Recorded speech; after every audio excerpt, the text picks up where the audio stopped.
Welcome to the Great Girlfriends podcast, where we discuss life, love, laughter, and everything in between.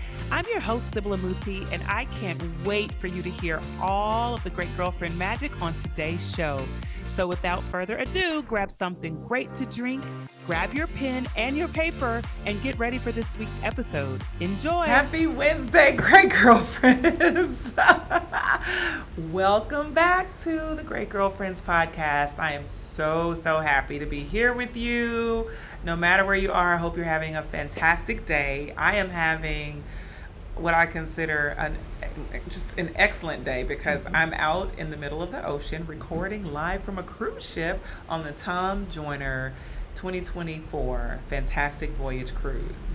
And it has been a wonderful experience for Kwaku and I. I was brought on the cruise to host some experiences. Haven't touched a mic yet. However, I've had a great time with my plus one, my boo. We have celebrated our 18th wedding anniversary. And it's just been wonderful to sync up with the culture, be immersed in the culture. In fact, when we got off the boat, not in Turks, not in Dominican Republic. When we got off the boat in Puerto Rico, and we started seeing white people, we're like, oh, geez, it's been a minute. Woo! We have not seen many other races in about 5 days. So coming home is going to be so interesting to get back into the world and be around all of our great people. But we have been fully just dipped in the decadence of Black excellence, Black culture, Black love, Black everything all week. And it's been so good. I love it. It's been so good. So if you listened last week, you had an opportunity to hear my interview with my favorite co-host, Kwaku Amuti, who is a certified life coach. And he's also my husband. And I always throw out that he's a certified life coach because people always go like, dang, Kwaku is so wise. He's so amazing. And I love his wisdom. He's always had the wisdom. But I think it's important for people to know that he's also studied. He's studied to understand his wisdom a bit more. And so you've given yourself the gift of pairing your wisdom with knowledge to know, all right, this is why these experiences feel the way they do or live the way they live in my life. And so that episode is so good because even though I've been married to Kwaku for 18 years and we've been together for 22 years, 2002, so in October will be 22 years, I'm still learning who he is and he's still becoming more of who God has called him to be. So we're not finished with getting a better understanding of one another. In fact, I think each chapter of our marriage has been about growing into better versions of ourselves and trusting that process and also laughing and learning along the way. Then when you throw in other people, like we start throwing kids in, throw one kid and that's a monkey wrench. You're like, hold up, this one person can shake your whole system. Throw a second one who's not identical to the first one, and it's like, oh, your whole life is remixed. Yeah. Then we got real gully and we threw a dog in. Ain't nobody more spoiled in the house than the dog, and that's a fact. I would agree. Willie is by far the most high maintenance and spoiled of all the Amutis is the dog. He's probably the best communicator in the house, though. He's the best communicator in the whole house. You will know what Willie's feeling about each one of us when he's feeling it. If he is uninterested, you will see his eyes look off. If you told him you're going to do something and you're taking too long, he's coming. He's coming to remind you. If you're sitting in his seat on the sofa, oh, you're going to catch it. He's going to let you know. Oh, yeah. That's my spot. You kind of just sitting in. I don't have one square on the sofa and you're sitting in my square. Yeah. That's him. King Willie. So when you throw all of that in and when you start throwing in life, we're still we still have dreams, we still have ambitions, we're still growing our careers, right? We're in the middle of growing our careers, we're in the middle of preparing for retirement at the same time because you can never not prepare enough for that future place, but you still got to live in the present. We got a middle schooler and we're looking at college. How at the same time? Right? And so when you throw all of that together, life can become very complex, but the humans that you get to do life with are really what make it so rich. So I think that what's made a very complex life feel a little easier has been having the right life partner to journey through these choices with. I also realize, and I've said this before, This is no symbol of my thought towards my marriage, to be very clear. But I understand how to get, when you get to this space in parenting, people decide to divorce. I get it. I understand it too. I do understand it. We spend so much time making choices for our children and having to think about, how do we really feel about one riding in an Uber by himself? Or are we ready for our daughter to go to the mall with friends without a chaperone? Or, you know, what age and stage is appropriate to make certain choices? Is it different for girls than it is for boys? If so, why? These are our pillow talk conversations. Or my sensitivity to Sam when he needs a little bit more of a toughness. Kwaku having to teach me that, me telling him to be tender to Dylan, you know, that's him, me teaching him. So vice versa, all of that's going on, and the dog need to be walked. And and then we're like, we got, what they eating for lunch tomorrow? I don't even know if I, you know, like all the plans. So life is lifing, and I think that the joy of my life lifing and even having to make those choices is that I get to make them with this man right here. Oh, wow. I always tell people that I've been married for 18 years and I like it here. I think that's very important. I make it very clear. Yes, I've been married for 18 years and I actually like my husband and I like being married, because we know so many people who are stuck or feel jammed in a space. And so I want us to, Kwaku just said on the last episode that he wants us to do more conversations around this. And I do too, because I think the emotional health of marriage matters. I think it matters that people who have gotten a few yards in, have a little bit of understanding, have figured out some things, are able to share that with people who are at the beginning stages, or people who are doubtful about love or want to quit on love. I think it's important that we help to pave and then I also think that the more we give wisdom, we get it back. Like, it's been so cool, because even on the trip, I'll give you one story before Kwaku gets into this interview. We go to y'all know on a cruise ship you eat all day every day, wherever you want it. Like, it's just lots of food, but we've been doing good. So we went to this little, like a coffee shop. We said we're gonna go get an orange and a little roast beef sandwich, whatever. Anyway, Kwaku's at the counter. I turn around to go sit down and I spot this couple people watching. And they are, you know, they're seniors, and I could see her leaned in with her little coffee cup, and he's leaned back, and she's kind of doing the little people talk whisper. And I went and sat our stuff down, and I turned, I said, y'all people watching? And the wife turns around and she laughs hysterically. She said, we are, and it's so good, girl. We seeing everything. I said, I know. I see y'all seeing people, and I just enjoyed it. So we got to know them, Hope and Ruben. I ain't gonna get their last name, but we got to know Hope and Ruben, who have been together over 50 years. Ruben is 79. I think Hope is in her 70s. Ruben is 80. He's 80. He's 80. And said he'd been loving Hope for 79 years. That's gangster. Ruben says, since I took breath, I've been loving that woman. But, you know, we get a chance to sit with them and talk about our family. And you know, we got kids and we miss our kids. So they listening through stories of our kids. They probably like, these folks missing their babies, poor babies. They don't even know how to go on a trip and not talk about their kids. But we're talking to them, and they're feeding us so much love and wisdom and advice, and that's what I believe comes from you giving it to others, that it comes back to you in these moments you could least expect, just to see their companionship at that age. And Ruben talking about Hope putting him to bed. Adult conversation. Okay. Too much for these ears, but to hear them talk about that was fortifying. I was like, this is what I want at 80. But I know that I got to give it out to the people who are coming up, who are on dates and trying to figure out how to love, and or have gone through trauma like I've been through and trying to figure out how to recover, or who just don't even think that marriage is in the horizon for them, or maybe they're trying to understand, like, is their marriage worth the continuation? Should we keep going or should we turn around? So I brought my co-host on. He gonna ask a few questions to me. I want y'all to go back and listen to the episode before this, because it gives you like real good insight into Kwaku's heartbeat. And also, before he gets into his questions, this is the last thing I'm gonna say, because look how he's looking. I mean, come on now. Winded. She long-winded. Not just me. She long. I'm a podcaster. I'm supposed to be long-winded.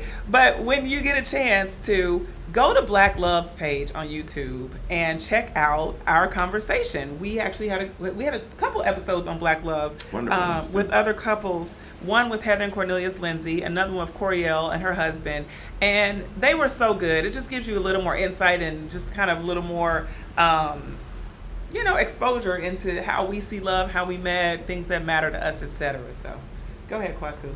Okay. All right. My first question for you is, what has been the best experience? And you can't name kids. Kids are easy. Okay. The best experience that we've had over the last 18 years. The best experience that we've had over the last 18. One experience? I love the fact that you're challenged because it means we've had And we have so many. so many. I'm like, I have Okay, to give me choose top 3. Top 3. And don't be long-winded. The nerve. Okay, top 3. And they can't include the kids at all? No, they cannot. Okay, so the Just top me and you. 3. We took a road trip Mm. when we dated. And I want to say we were like, I don't know where we were going. we weren't married. We weren't engaged. Were we engaged? I don't think Where were so. we going? We were taking a road trip to Atlanta for Thanksgiving. Okay. I don't think we were married yet. No. We definitely weren't married because that was one of the things. We took a road trip, great girlfriends, to Atlanta. We were going to visit your mom. Was that the first time ever? It was our first road trip. I remember our first road trip. That was the first time meeting my mom? No. No. Okay. No. That was no, heavens no. But that was the first like real road trip where we actually took a ride outside of the New York State metro area where we resided at the time. And we took this road trip down to Atlanta. It should have been about a 13-hour ride, and it was probably like 16 or plus hours. We ran into all kind of traffic and things like that. And I've road tripped my entire life, have always loved road trips. I think they are so much fun. I didn't know if Kwaku was a road tripper because, again, with his family, but with his father being Ghanaian and maybe not road tripping as much in the U.S., I didn't know. See how she did that? So Africans just don't road Africans trip. can road trip, but I didn't know if Africans he had road trip everywhere. I didn't. So then they brought me to a number of questions like, what are his snacks on the road trip? What is his music on the road trip? What is this gonna be like? I didn't know, right? So I wasn't sure like what his road trip is. What is his road trip driving like? Like, is he gonna literally do the speed limit, or is he gonna get us there in 10 hours or not? So I wasn't sure what his style was, and I was a little anxious about this road trip. This road trip was so affirming for me in terms of our compatibility as a couple and just how much fun we can have in what can be a very tense and complex situation. Because once you are huddled into your rental car, your compact car at that time, we was probably renting like a little compact, 1-2, yeah. a little compact car with a couple of CDs back then, because streaming CDs. So for all you out here, there used to be these things where music would be on a disc and you put it in the CD player. Yes. And you could play the music. It Yes. wasn't streamed. There was not. So you had to have your CD book. Yeah. Oh, you had because iPods back then could not connect to your car. No. So you had your little iPod, but that wasn't connected. So you had your CDs. Yeah. So you had your CD book with all your CDs, right? All those things. I didn't know the type of road trip style you had. And I also didn't know if he was a sleepy driver. There's so many things I didn't know and understand, but we had to take this trip. Anyway, in taking this trip and spending that time in the car, down to the drive-thru, where we're going to stop for food and what we're going to order, we had so much compatibility. I cannot think of a better road trip that he and I have had where we just musically, we were rhythmic. I mean, you're talking about we were vibing on all the songs. He knew the lyrics, I knew the lyrics. We were duetting on the whole ride trip. We got to the drive-thru. We got the best drive-thru food, the snacks, he's not one that stops a trillion times on a road trip. I would have choked him up, okay? We literally had like 2 or 3 stops, gas only, and we're getting there. He knew how to put the pedal to the metal. He was hitting the speed at the right moments. That was special to me. And then on the way back, we played one song, maybe 3 hours of that trip. What song was that? John Legend's album, And We're Doing It Again. We actually created a video. We created a music video in the car. Y'all didn't know I could sing, did you? Anyway, we're in the car vibing off of this song. This song is so beautiful. Maybe it's called Again. Yeah, I don't know. It's I think it's called remember it, Again. though. It's not even a road trip song. It would never hit your road trip list. However, it hit at the right moment when we were on 95 going north, and we listened to this song over. It was raining. We listened to this song over and over. We in our head we did a music video treatment for this song. We're both creative in that way, and that for me was just so good. It was so good to not feel trapped in the car with him, or to feel like, you know, we wouldn't enjoy, even when the traffic hit, it didn't matter. It didn't matter. And I'm very anxious as a, I know I say anxious, I'm impatient. Maybe that's anxious. As a driver, I like to get places fast. So traffic disrupts me. It just really annoys me. It didn't matter because we together, we just had fun. Yeah, and we I did. think that was one of my top. Okay, that's that. I said that one. We have to have two more? If you have two more, that's a really good one. That was like one of the really That's special. a really good one. And people will be like, why is that so special? But it meant so much. It was very symbolic of like how we would weather through things, and how, you know, distance wouldn't matter, and so many connection points for me. No, that's beautiful. Yeah. I'll accept that one. Okay. That's good. Okay, cool. Okay.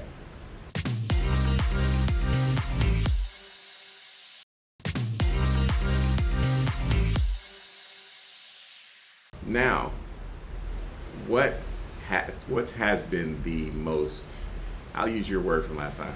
Was it irritating? Mm-hmm. What about me irritates you the most? Okay, what irritates me about you the most? Hold on, let me get myself ready.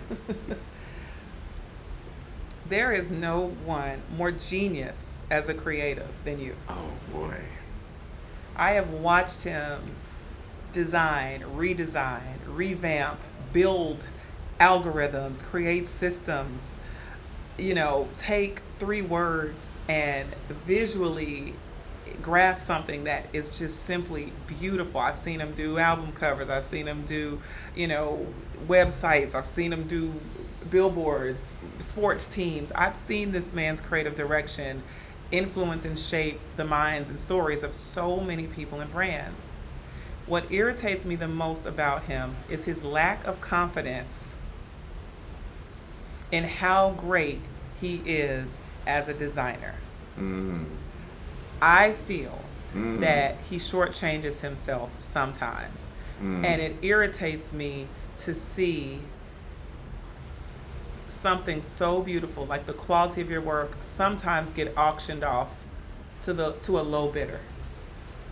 Wow. Yeah. That's what irritates me. That's really beautiful. Because his work. And I'm not talking about a team. I'm talking about Kwaku works well as a leader. Everyone loves working with Kwaku. He's such a brilliant creative director. Everyone wants to work with Kwaku. But if Kwaku doesn't have a team, Kwaku is going to be the team. You understand what I'm saying? That's how it came up. Right, and I understand that. And so when I see certain, like when I see you doubt that it deserves to be recognized at the highest level, sometimes it irritates me. That's very good. That warmed my heart. Thank you. You said something the other day to me that has actually lit a fire under me that I didn't even know could burn so fiercely. I came up with this idea and I told you about it, and you said, that is the second best idea you've ever created. And I'd never even, remember I had to ask her, I said, what was the first one? But it's because everyone in the world can scream as loud as they want that my work is great, but there's 2 places that I need it the most. And one of the places is out of you. When you say it's great, I believe it in a heartbeat. But the second place, which speaks to exactly what you're saying, is I need to hear it from me. Right. And so thank you for giving me the space to, even in your irritation, to develop that piece of myself. So thank you for that. Wow. Okay. That's pretty good. So that's what irritates you. What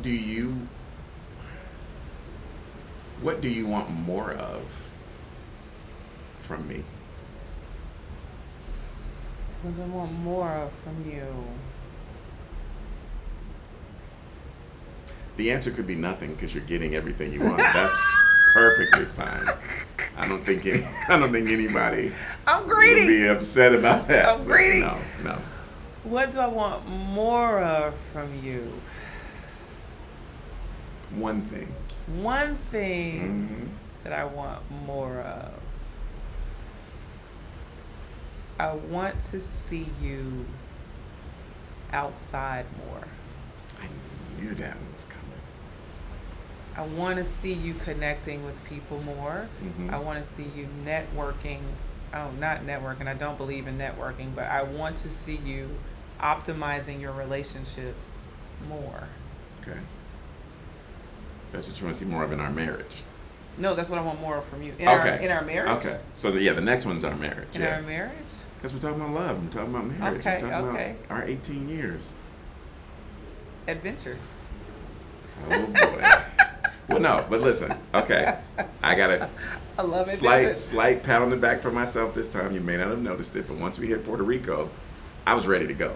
You were. I was like, wait, bro, hold on. We're Where in we the going? tourist. We're in the tourist area now. Anybody who knows me knows you give me a resort with some walls on it, I'm good to go. All he needs is a wristband, and he Give gonna me be an by the pool. all-inclusive wristband, I'm straight. When we hit Puerto Rico, first of all, I feel like this trip, which I think is wonderful. I've been up. He been in the club. Okay. I was there too. So I've been up, and I've been ready to like, okay, so what are we gonna figure out? Right. Let's go. So once we hit Puerto Rico, we were in the tourist area. I said, I want to cross the street. Let's cross the street. Mm-hmm. And we ended up walking the streets of Old San Juan's beautiful, beautiful, ate at a beautiful restaurant. So I'm down. I'm getting more accustomed to the adventure part is not bad. Because I used to think the adventure part was dangerous. No. It's just not dangerous, it's uncertain. So okay. No. Okay. Yeah. No more adventures here. What do you want more of for yourself in our marriage? Okay. Give me that question again. What do I What want? do you want more of from yourself? Oh, from myself Yes. in our marriage. Mhm. Okay. Something you want to develop. Yeah. And nothing could be in. No, I definitely, in our marriage, I want to develop more structure. Okay. I think I'm a little less structured than you are in a lot of ways. And see his face. This is how I tell y'all, we don't be knowing each other. We just be together in these marriages. Hold We don't be on. knowing. This woman has a journal, or it's a scheduler. A planner, yeah. It is the most. I don't even look in it. It's got everything written on. But how Like, he know though, and he don't look it's in like it. because I can see it if we're sitting on the couch together. Maybe like 4:55, do this. That is not 5 true. o'clock, do this. 6 o'clock. I think she writes scripture in there. I do. think that I'm like, okay. come on, Jesus, I rain think down. that so it's her communication spot with Jesus, or written communication Yes. spot. She would write down calls she needs to make. That's right. You feel like I'm more structured than you are? No. I think you're more structure driven than I am. Structure. The structure that I build is in response to your need for structure. I think you have a greater need for certainty in ways that I don't. So I have to create That's fair. certain structures because I know if I don't, you will feel uncertain. I won't, but you will. Give me an example of that one. Give me an example of one. Every question you ask me is centered around structure But every answer is always it's on the calendar. because it's for you. Wait, so the calendar's for me? Yes. I had no idea. Oh God. The calendar's for me? The calendar. But I never look at it. Is for him. I never He look never at it. looks at it. Everybody got access to it. Well, Sam wants access to it. He won't I give gave it to him. I gave it to him the other day. It's a whole family calendar. I Great gave it to him girlfriends, the if other you're day. married and you don't have one of these. And so he'll ask me about things that are already on the calendar. I'm like, did you check the calendar first? So for me, I don't like being asked a lot of questions about things that I feel you can like ask yourself, right? Kwaku comes to me first, and I'm like, do you think I want to sit here and hold the calendar in my heart? And then I'm like, it's on the calendar. What he loves most is when I think it's on the calendar and it's not. Oh, Oh, let me he's tell you, like, the greatest days of my life are when, I checked the calendar. yeah, when I've actually looked at the calendar and it's not on there. So then I'll ask. And I'm a she'll- day or two behind sometimes. And And it like, she'll be like, my phone didn't sync. Okay. All right. I'll wait for it to get on the calendar. You want me to put that on the calendar? Like, that's what he'll say. And I'll be like, sure, you can put it on there. It's your calendar, boy. It's your calendar. It's just for me. It's for you. Just learned that. Because the kids don't even see We were it. 18 years in when I literally learned. Today years old. It's all your calendar. Happy That's birthday. mine. Happy Hanukkah. It's not a gift. I like other gifts. Okay. Well, structure. I think I could be more structured. How? I think that I could. When people ask you questions, That great sounds like it's girlfriends, my fault. I mean, not my fault. That sounds like it's more my responsibility. I need to be more structured in looking at the calendar. Like, it's there. when It's people literally ask there. you questions, it's because they are lacking information or certainty in a certain thing, right? And so they ask the question to the person they feel can get them the closest to the certainty or the answer, the solution. Well said. That's what a question is about, Well right? said. I never Very thought of that few question times that do people ask a question for dialogue. They literally are looking for a solution or direction towards a solution. Okay. So, yeah. So when you ask me questions, my brain immediately goes, he's lacking a solution for this thing that he's asking me questions about, because he knows I don't like questions around logistics. Can't stand them. But if he But asks you're it, amazing at logistics. I have to be because I Because have of to be. me. So, Wow. but that's not what. This And I'm not conversation offended by is it. about. So listen.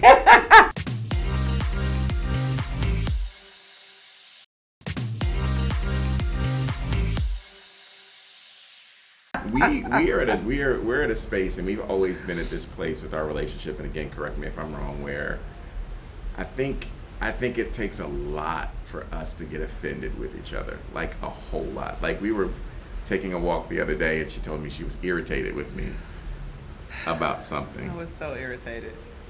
and she ended up being wrong about her irritation. I but was that's so cool. wrong about my irritation. But that's cool. I let that rock out, and fellas, you'll learn. Just let it rock out.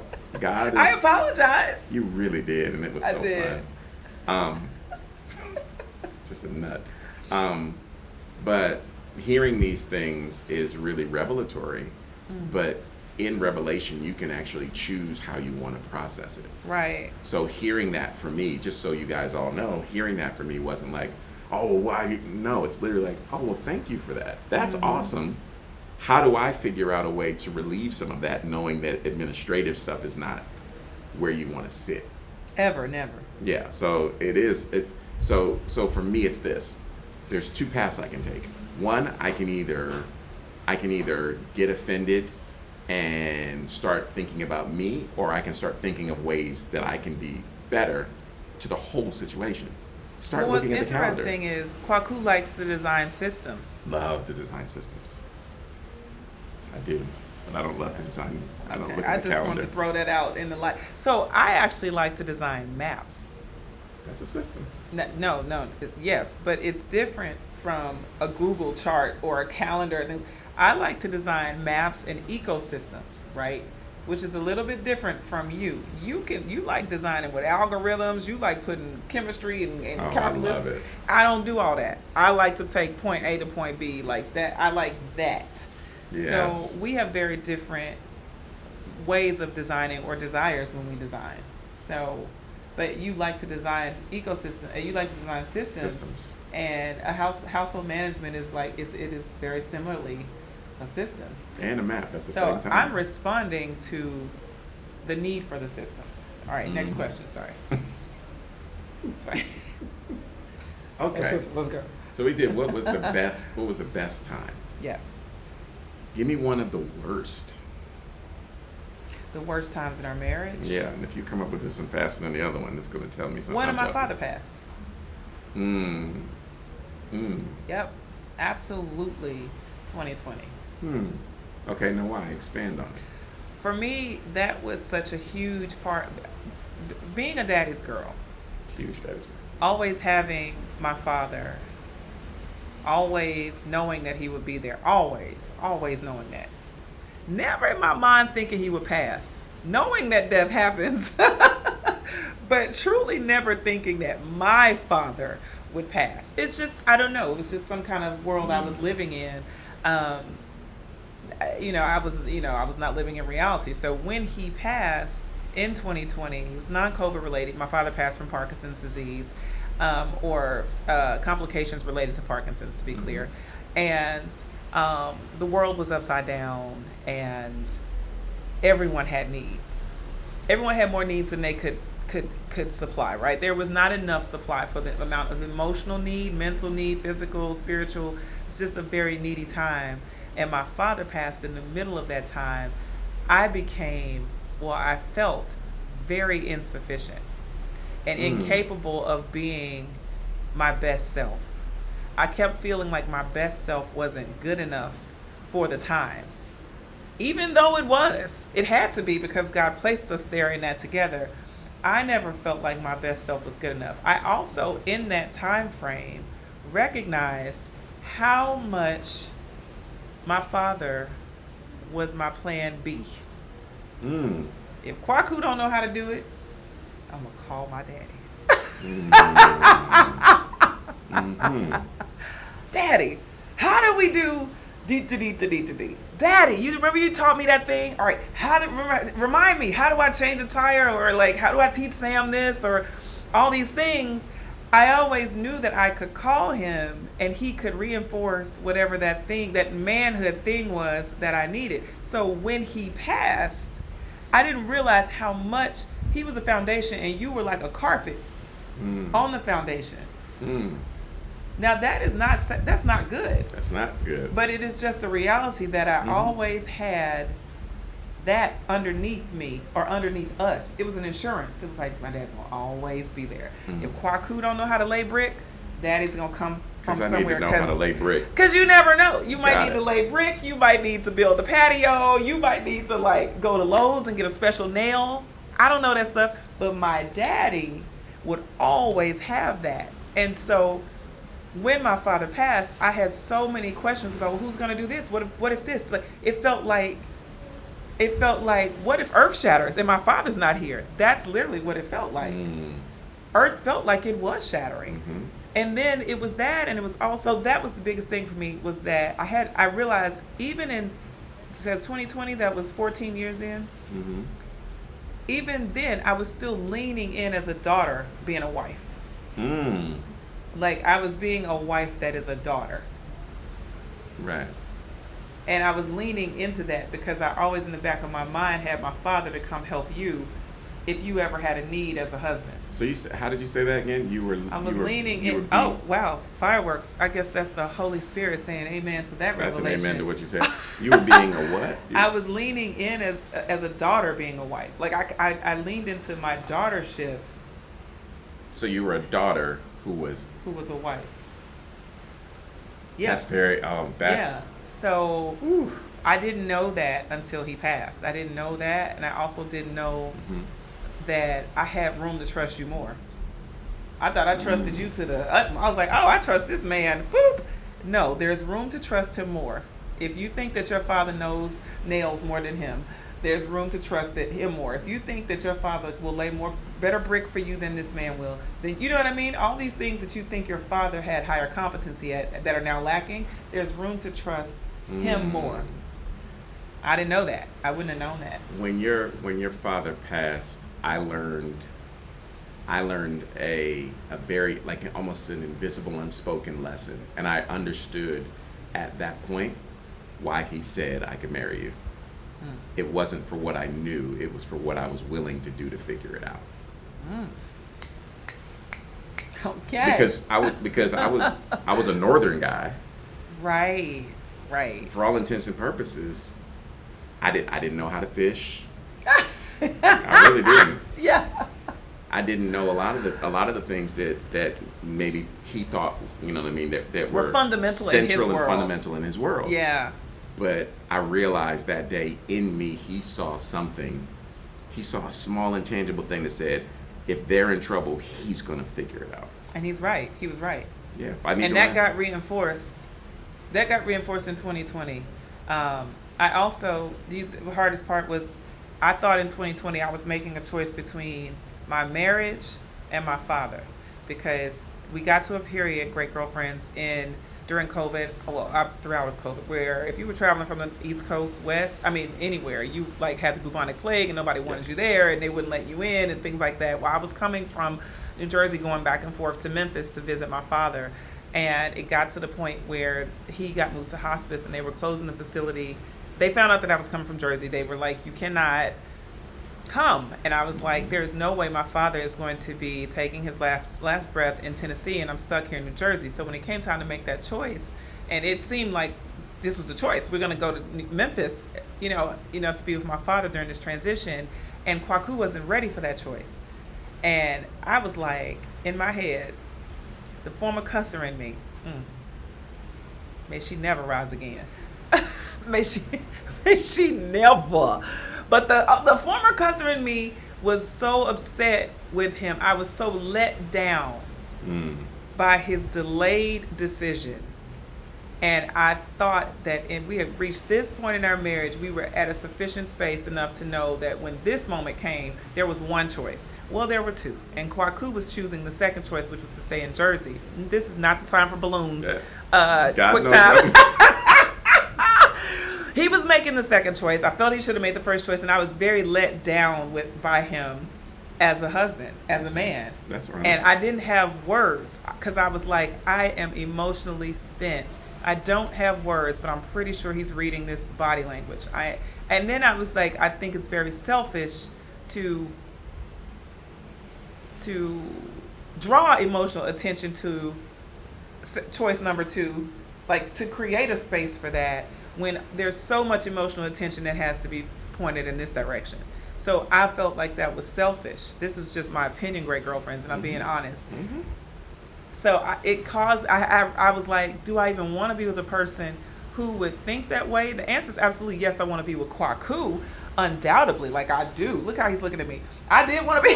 No, I love it. I undoubtedly wanted to be with Kwaku, but I questioned who I was with at that time. I was like, well, why would he make that choice? Like, I don't understand why that's hard.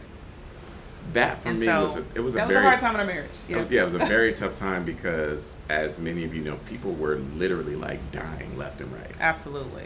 And I had to figure out. I was trying to navigate my way around that because I'm like, I don't want. At first, it was like I don't want us to travel and have something happen. If something happened and we lost Sam, Dylan. I was trying to weigh out, so I was parsing it out. It wasn't that I didn't want it. It was that I was trying to figure out the decision. Now, was that, and so that they all know when they're, who's watching and listening to this, it was never you stay here. Because I had lost my father, Right.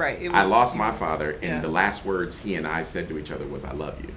So I didn't want to rob you of that, but I was like, all of us traveling, that's the part that I've got to work out in my head. So that was it. Like, it was never. But so for me, it felt like Oregon Trail, right? I was like, how do you send women and children alone on the Oregon Trail? It wasn't even the children. It was.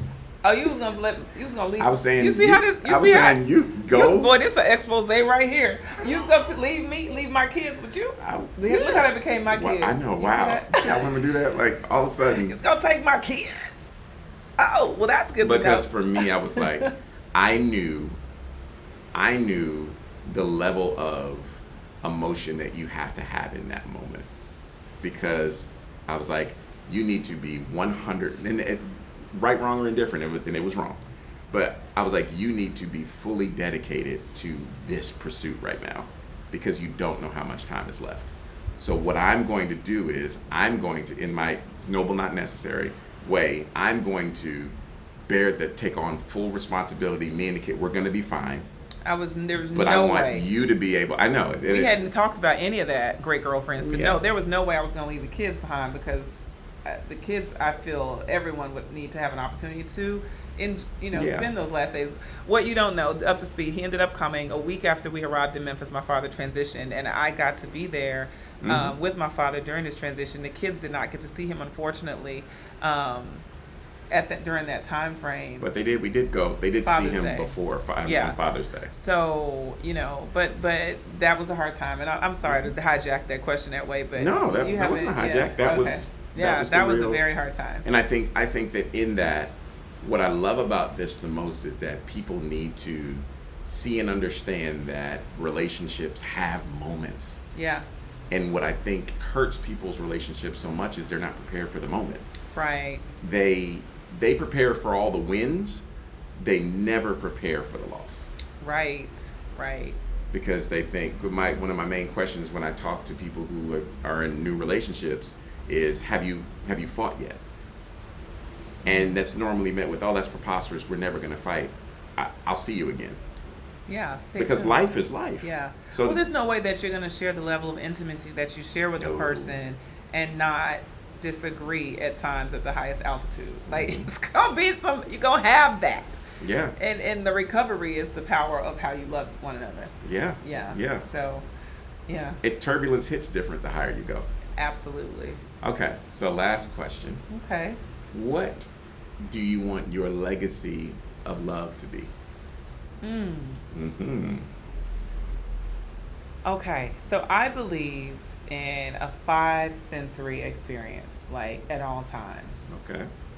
You know, I believe that if I am in your presence, or we have come into eye contact, we have, you've listened to this podcast, or we've been in the grocery store together, I hope that in some way, maybe a glance, maybe a gesture, maybe a conversation, maybe I paid for your groceries, I loved you deeply and eternally. Like, I gave myself, my full self to the marriage. I was open to like what this marriage could do for me, for us, for the kids, for our greats, for the world.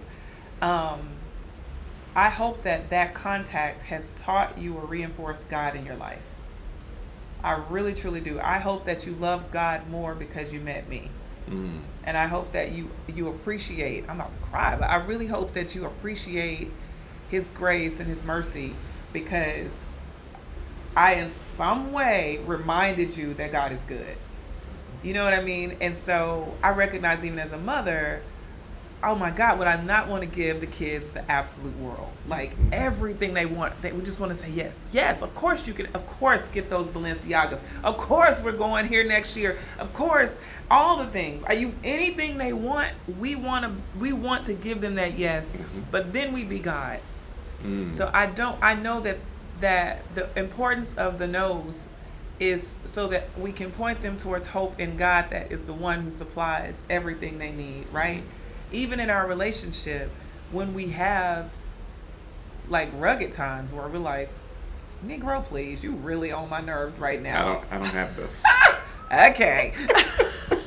But when we have those times, I hope that it leads you to prayer. Like, I hope that it leads me to prayer. I'm not praying my way out. I'm praying my way deeper into how I can love better, how I can be a better version of love to you. Like, that's the prayer. I'm not praying like, Lord, fix this Negro before I roll in Jesus' name, amen. That's not used to be your prayer. That was never my prayer. I was like, God, get him together, because if he gonna stay here, he gonna have to be right and tight. I'm kidding. But no, seriously, the prayer is to teach me how to be better in this, not how to get my way out. And even as a daughter to my mother, who is 80, and she's so beautiful and she's so amazing, and I'm so grateful that she is in LA with our kids right now. As a daughter to her, I'm still learning how to be a better daughter, how to be a more loving, more gracious, more patient, more joyful, more appreciative daughter. Like, how do I remind her of God's love for her in this stage? How do I make her feel like God is good because I was good to her? So that's my thing. Even on this cruise, we may not have conversation with everyone. It's impossible on this cruise. But have they seen us together and enjoyed seeing a couple who's like holding hands and having fun or laughing? Or have I said hello and it brightens someone's day? I don't know, but that's my hope. That's really like my full legacy. And the last piece of that is, in our romantic love, I hope that we explore the depth of what's available inside of this romantic love. Like, I hope that we continue to go deeper into what is here for us. That's not lights out, let's go. But I'm just saying. That's part of it. You're not incorrect. It's not. I mean, it's incomplete. I really hope Mhm. that we explore the depths. Right. That's my goal. That's my goal. Okay. Yeah. Well, I will say this. I will say that on this beautiful, beautiful 18-year roller coaster ride, I have had the absolute best time. I literally, you will still. Oh, last episode you asked something that irritated me, and I thought of something else. Oh. Yeah, Wait, I but had you a- should have said it on the No, last no, episode. no, no. The window's not I don't closed. think you should. Great girlfriends, I don't think he can do this. Can he technically? Listen, no, but listen. Even the sun is even Listen setting to on how you. this is I gonna work, think. though. You don't even know how this is gonna work. Okay, You go gotta let ahead. it finish. Go ahead. One of the things that irritates me the most about you is when you catch me staring at you. And you're like, what are you looking at? What's going on? And you get this nervous laugh to you. But what you don't realize is I still, to this day, am amazed at the fact that we are together. I still look at you as a prize to this day. So when you catch me looking, it's because I can't believe that I'm with you. Wow. 18 years. Well, 22. I still can't believe it. Interesting. It's still, when those moments come up, it's still as if we just started dating.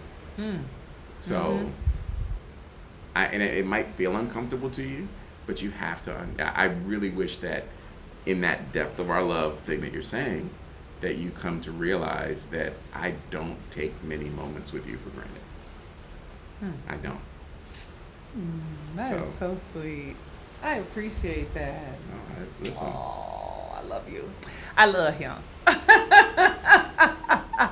Listen, great girlfriends, we're not going to hold you. We have had this wonderful conversation. It's been very enlightening and just beautiful, and I'm so appreciative. And I hope that the waves have been a wonderful backdrop to this conversation because they are just beautiful. If you've taken this in and you appreciate this conversation, we'd love to hear from you. Email me, welcome@thegreatgirlfriends.com. I want to hear your thoughts. I want to hear your questions. You might have questions about love and relationships that you want us to answer. We're happy to do it, and we'll continue to do it. But you might also have episode ideas that we'd love to hear about. Do not stop listening. In fact, as a listener, start watching on YouTube under The Great Girlfriends because viewership also supports the listenership, vice versa. And leave your iTunes review because why not? It's a great show. You love it. You've been watching forever. Leave your review so that other people who are looking for a great show to listen to know to run here and just jump right in. So no matter where you are, near or far, I hope you're having a wonderful evening, a wonderful day, wonderful time with your great girlfriends, Sybil, Kwaku, and we're out. Peace. All right, great girlfriends, did you enjoy this week's episode of the podcast? If so, would you please give us your amazing review on iTunes? Every single review helps another great girlfriend get plugged into the podcast and the community. Speaking of community, make sure you join our Facebook group at The Great Girlfriends, follow us on Instagram at The Great Girlfriends, and on Twitter at @the_greatGFS. I'm Sybil Amuti, and I'm out. Yay Networks.